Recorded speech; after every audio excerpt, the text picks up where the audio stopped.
Gimana ya caranya meluruskan kalau saya ini nggak memanfaatkan seseorang ya, apalagi seseorang itu sudah sangat-sangat baik saya, terutama ke, saya nggak nyebutin ya karena sangat pribadi sekali, tapi ini pelajaran buat semua orang. Saya itu kalau orang itu sudah baik ya, sudah sangat-sangat baik ya, si X ini orang yang sangat banyak menolong saya, juga tantuin itu pokoknya baik banget. Terus saya juga manfaatkan oleh seseorang, nggak tahu siapa nih SMS-nya, karena saya tahu Bante itu nggak seperti itu orangnya. Bante itu baik banget. Saya harus ketemu Bante, apapun yang terjadi saya harus ketemu. Nggak peduli medannya itu akan matikan, itu kan harga diri saya ini termasuk. Saya hampir mati kemarin mencari Bante itu sebenarnya di Terawas itu, tapi ini harga diri saya, saya perlu meluruskan. Saya nggak peduli medannya itu sangat bahaya, saya nggak peduli itu apa itu akan merugikan saya nantinya, dalam arti itu memang bahaya di daerah situ, tapi saya harus ketemu Bante dengan cara apapun. Kalau saya dimaki siapapun saya peduli, saya harus meluruskan bahwa saya itu nggak manfaatkan Bante, enggak. Ini yang perlu diluruskan, ini harga diri saya. Jadi saya perlu menemui Bante. Entah di mana masih cari Bante. Yang paling aman itu masuk biara. Coba itu saya mau ke sana aja, mau ketemu sama kakaknya Bante, mau jelasin ini kenapa saya sudah memanfaatkan Bante yang sudah tua loh. Bante itu kan seperti saya lihat Bante saat ini kayak kakekku sendiri yang sudah tua, dan aku kayak cucunya. Gak mungkin itu, mungkin saya itu manfaatkan apa sudah itu untuk kepentingan saya pribadi. Kalau orang itu nggak ngomong sendiri di telepon, kalau saya itu nggak menjadi pasien di sini.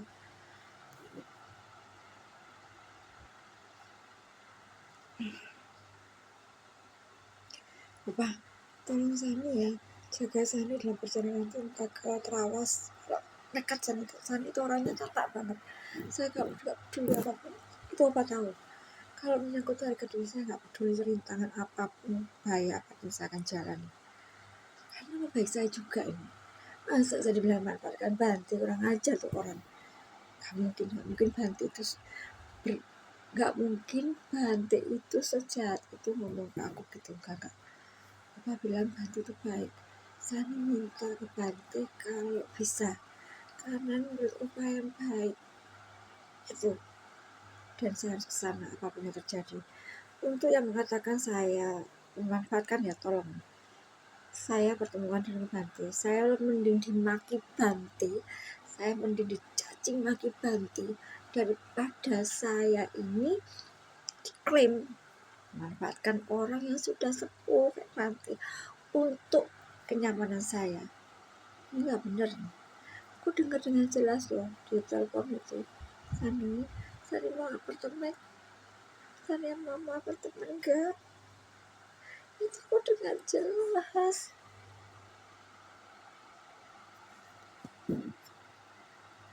Yalah, saya akan menemui Bante yang gak peduli medannya kayak apapun, saya akan ke sana. Sebenarnya saya akan mikir dulu, karena saya juga gak punya uang untuk ke sana. Ada uang cuma 80.000 itu cukup nggak ya, trans 5.000 ya, dari paling cepat dari Krian memang. Dari Krian itu naik trans 5.000 menuju Krian itu 10.000 pakai angkot ya. Nah, ke Terawas itu butuh biaya berapa? Nanti pulangnya saya pakai uang apa nanti pulang kalau nekat? Hari saya nggak bisa. Saya bisa Jumat, tapi Jumat itu sebaiknya saya ke Terawas langsung atau ke Majapahit. Saya masih mikir nih, semoga Sang Buddha itu memberikan jalan yang terbaik untuk saya menentukan arahnya, karena di Trawas itu bahaya sebenarnya. Berapa kali ada mobil yang, jangankan mobil bagus pun bisa blong. Nah, bukan.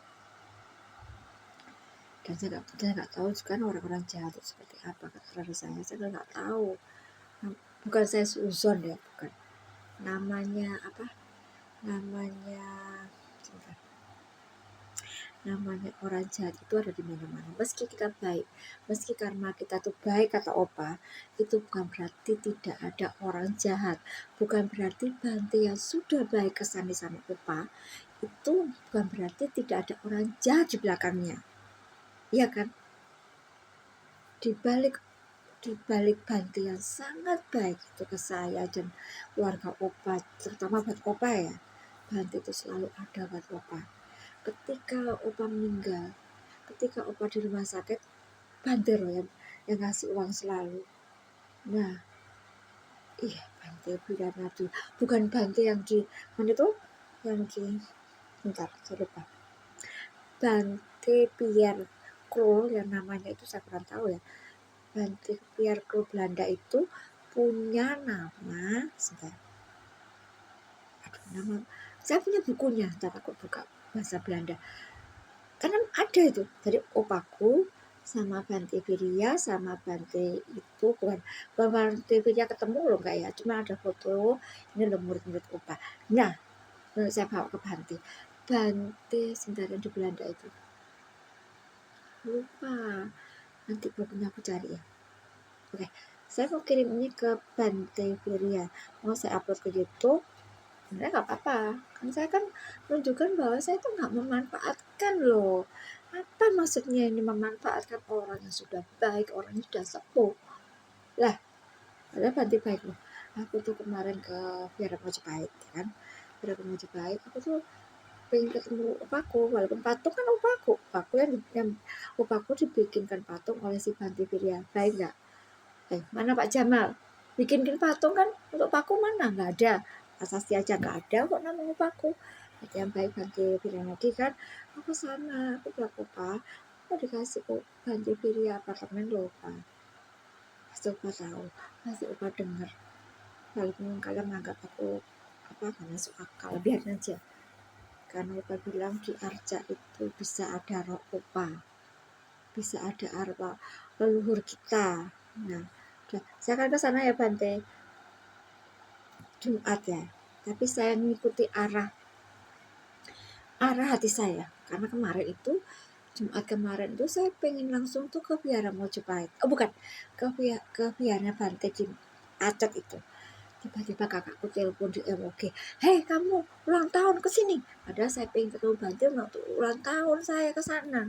Kakakku Koni itu yang jilbaban itu nyuruh ke sana. Saya kan bukannya takut sama kakak ya, bukan, saya menghormati kakak saya itu orangnya paling hormat sama kakak-kakak ya. Saya nggak pernah kurang ajar, saya nggak pernah jahat sama mereka, dan saya itu paling sayang sama keluarga. Jadi aku sana, dan sampai di sana Bante, ini ada kejadian mistis yang nggak masuk akal. Gini kejadiannya, tapi saya juga sebelum ke Bante itu saya di SMS sama Cece yang di Biara Mojopahit, bukan Cece sih ya, tepatnya anak Jawa. Aku bilang, ya aku ulang tahun loh, aku kangen sama Biara Mojopahit, kesini Ce gitu. Ya aku langsung ke MOG karena ada kepentingan di MOG beli sesuatu. Nah di telepon kakakku, aku sana. Sampai di sana tuh Bante, ada peristiwa mistis. Saya itu putar gak ada juntrungnya, padahal saya sering ke tempat itu. Nah mungkin saya kepikiran, saya mau ke Bante, saya mau dikasih apartemen, saya kayak linglung deh, dan jalan saya buntu untuk ke kakak saya gini, harus lah kalau saya memang gak bisa ke kakakku, kenapa saya gak ketemu tempatnya. Saya tanya orang sana, udah dikasih tahu, tetap arahnya ke tetap bidan itu, nggak tahu bidan yang pernah saya datang itu loh, pada waktu tahun kemarin itu, pasti nggak ngerti ceritanya, udah kayak gitu. Nah akhirnya saya bilang ke kakak, aku tadi loh diputar-putar di sekitar Saud Jajar, sekitar hampir kalau nggak salah 4 jam. Nanti saya putar-putar, terus saya baru ingat, oh ya aku tuh kan rencananya mau ke Bante Viria, mau ke Pacet. Ternyata Bante ada kecelakaan, kata mantuku Fajar itu. Untung mama nggak ke sana, ada kecelakaan di Pajak. Danio saya ke sana.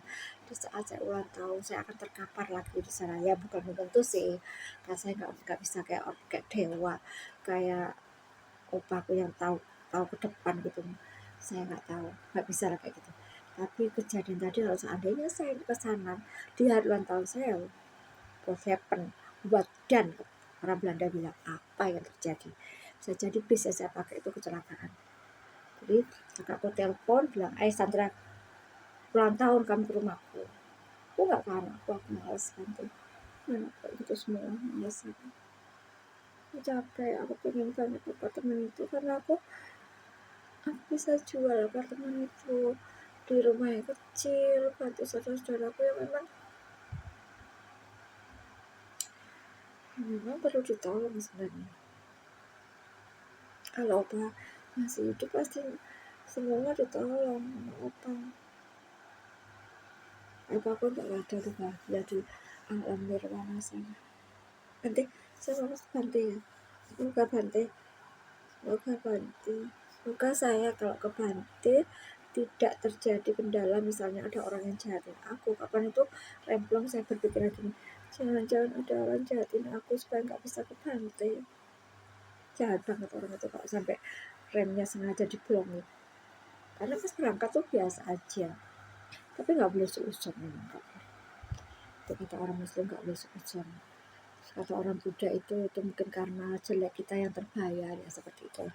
Terus nanti saya akan kedatang hari Jumat, saya masih punya uang cuma 40, jadi saya akan jualan mulai hari ini. Tadi saya jualan pisang goreng harganya seribuan loh Bante, cuma ngirim 8, paling dapat 8.000 hari ini, lumayan.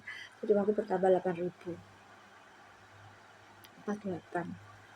Saya butuh uangnya ke Bante sekitar 200 lah, karena saya nggak mungkin kan, saya nggak bawa uang. Tahu Bante nggak ada, terus aku pulang pakai apa? Jalan kaki nggak mungkin nggak Bante. Udah Bante, saya kalau mau ke sana ya, kita ke Mojopahit atau ke Bante. Saya akan tunggu jawaban Tuhan mengarahkan saya, atau saya tunggu jawaban Sang Buddha untuk mengarahkan ke sana. Ya, saya mau ke Bante, meluruskan semua hal yang mengatakan bahwa saya manfaatkan Bante ini benar-benar kurang ajar orangnya. Orang yang mengatakan saya manfaatkan itu kurang ajar banget. Saya luruskan. Ya Bante, mohon maaf kalau Sani ini nggak pusing sama Tuhan. Capek saya sebenarnya, tolonglah saya Tuhan. Udah, nanti saya kesana.